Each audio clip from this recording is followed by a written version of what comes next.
ये तो आप जानते ही होंगे, भारत पहले आयातक के रूप में ही जाना जाता रहा है। भारत में क्षमता थी, पर सही मार्ग पर चलने में भारत कुछ पीछे रह गया था। लेकिन अभी भारत ने कुछ ऐसे रास्तों का निर्माण किया है जो भारत के पुराने घाव को भरने का बड़ा काम कर सकते हैं।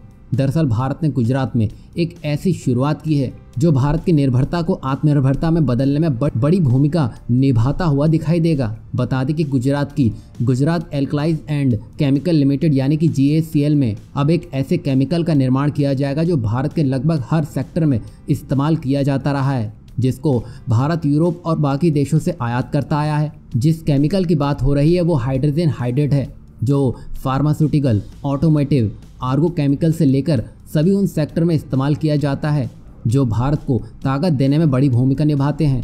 इससे आप समझ सकते होंगे कि ये कितना ज़रूरी केमिकल है।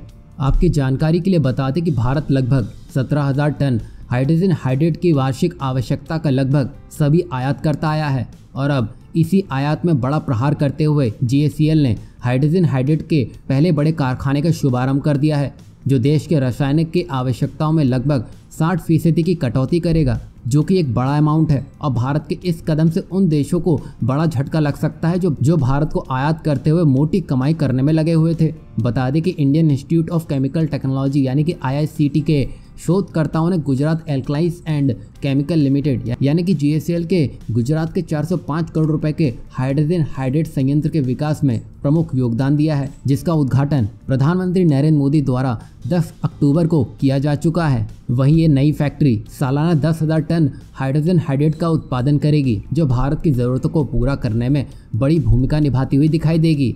वहीं ये आत्मनिर्भर भारत के विजन को साकार करने में भी मदद करेगी। अगर भारत खुद से इसका विकास करना शुरू कर चुका है तो पहले चरण के बाद भारत इन केमिकल के आयात के बारे में भी विचार कर सकता है, क्योंकि अब दुनिया में इन केमिकलों की डिमांड बढ़ती हुई देखी जा सकती है। अब भारत के बढ़ते कदम एक तीर से दो शिकार आसानी से करते हुए दिखाई देंगे।